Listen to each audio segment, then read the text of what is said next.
Rive droite, en bordure de la Seine, près du Trocadéro, dans une rue tranquille, il existe un petit hôtel particulier en briques rouges. Maison calme et bourgeoise s'il en fut, c'est là que nous nous proposons de vous conduire aujourd'hui. Nous montons un petit escalier sombre, droit, raide, à rampe de bois sculpté. Au mur, nous remarquons des gravures anciennes. Nous sommes chez Madame Fraya, chiromancienne célèbre, qui a vu défiler chez elle ce qu'on appelle le tout Paris, homme politique, financier, acteur célèbre, homme de lettres, etc., et qui continue incognito à venir la consulter. Ici, point de perroquet, point de boule de cristal, point de mare de café, point d'ambiance mystérieuse, on se croirait chez un médecin. Le salon d'attente donne sur un petit jardin et nous sommes introduits dans le cabinet de consultation de Madame Fraya. Elle est installée dans un fauteuil près de la fenêtre. À côté d'elle, sur un guéridon Louis XVI, nous remarquons un collier à gros grains d'ambre et une loupe. Ce qui nous frappe tout d'abord, ce sont les yeux de Madame Fraya qui pétillent d'intelligence. Nous nous asseyons en face d'elle et immédiatement elle fait un geste pour nous prendre la main. Mais non, madame, nous ne sommes pas venus ce soir pour une consultation, mais simplement pour vous demander d'évoquer quelques-uns de vos souvenirs. J'aimerais savoir tout d'abord comment vous est venue l'idée de faire de la chiromancie. D'abord, par goût de toutes les questions métapsychiques que j'avais beaucoup étudiées pendant un moment avant d'adopter ma profession. J'avais travaillé longtemps et j'avais vu des quantités de mains. Et puis, j'ai eu un rêve symbolique qui m'avait éclairé sur mon destin. J'avais rêvé que j'étais entourée de mains de différentes natures, de différentes dimensions qui m'entouraient, qui me sollicitaient. Et j'entendais une voix qui me disait, voilà ton destin, c'est de lire dans les mains. Et en effet, je n'ai pas cessé de voir des mains, et tout ça c'est organisé peu à peu contre mon gré, je ne dirais pas, mais en dehors de toute prévision, n'est-ce pas? C'est donc plutôt un travail conscient qu'un don inné. L'un et l'autre, peut-être, ce n'est pas à moi de vous dire que c'est un don inné, n'est-ce pas? En tout cas, tous les dons doivent se développer, monsieur, mais à force d'essayer de deviner la destinée des gens, on finit par se créer, par entrer dans une atmosphère particulière. Mais dans quel sens avez-vous travaillé? Et psychologiquement, les mains représentent d'abord une nature, un caractère, une volonté. Chaque main est différente, il n'y en a pas d'être semblable sur la terre, elles ont toutes des signes certains pour les questions de destinée générale. Enfin, la main de quelqu'un qui doit réussir, qui doit avoir beaucoup de succès, ne ressemble en rien à celle d'une personne qui est vouée à l'insuccès permanent. N'est-ce pas? Tout est modifié, la santé, toutes les questions générales qui préoccupent les êtres humains sont inscrites dans les mains. Le tout est de savoir les déchiffrer. Et les livres ne donnent pas encore grand-chose. C'est la vie elle-même qui nous apprend tout à ce point de vue-là. C'est en somme l'expérience. Expérience, d'intuition peut-être, n'est-ce pas? Intuition, ce phénomène qui est encore un peu inexploré et inétudié, si je peux dire, n'est-ce pas? Mais qui existe en nous. Depuis combien de temps exercez-vous, Madame Fraya? Oh, depuis la guerre, depuis la première guerre. 1914. 1914, oui. Donc vous devez avoir, depuis ce moment-là, beaucoup de souvenirs. Beaucoup de monde, cher monsieur. Eh bien, puis-je vous demander d'évoquer quelques-uns de vos souvenirs? Oh, vous êtes... Voyons, par lequel allez-vous commencer? Il y en a tellement que... Eh bien, il y en a beaucoup. Eh bien, j'ai commencé par faire des études expérimentales. Le professeur Binet, qui est le professeur en Sorbonne de psychologie, m'avait demandé de faire quelques études de mains d'enfants pour essayer de discerner leurs qualités morales et intellectuelles. Et alors, j'ai accepté. J'ai vu plus de 500 mains d'enfants, n'est-ce pas, avec le contrôle de l'instituteur et d'un professeur. L'enfant levait les mains, montrait ses mains derrière un rideau, et je ne voyais pas son visage. Alors on m'avait montré des enfants arrière et des enfants supérieurs à la moyenne. Et alors j'ai eu à ce moment-là 85 à 87% de réponses exactes. Ce qui indique que vraiment nous portons une empreinte en nous, dans nos mains, empreinte de notre véritable valeur. Une autre anecdote encore, un autre souvenir.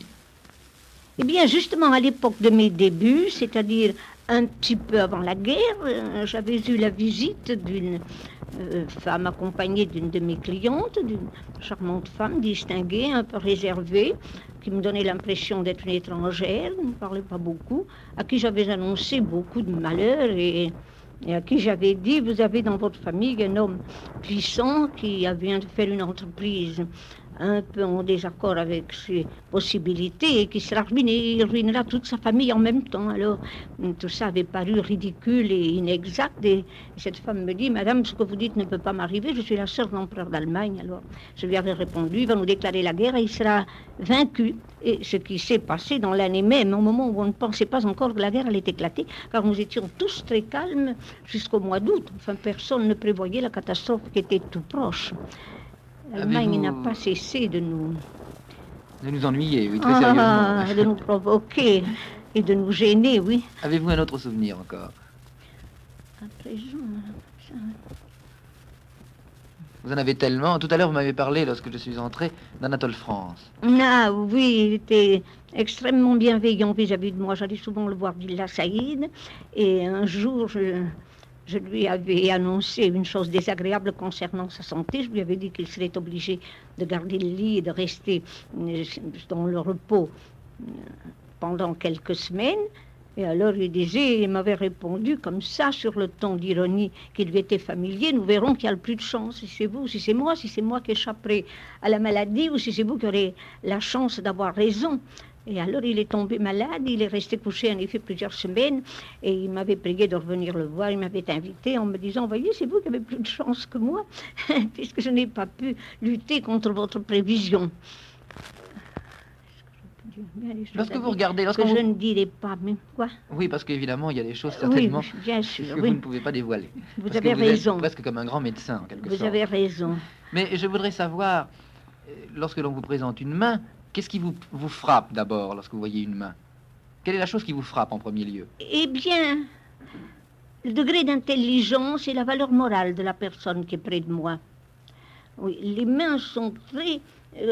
distinctes à ce point de vue-là. Elles nous donnent des précisions magnifiques sur la possibilité de s'instruire, de se développer, ou surtout chez les êtres jeunes.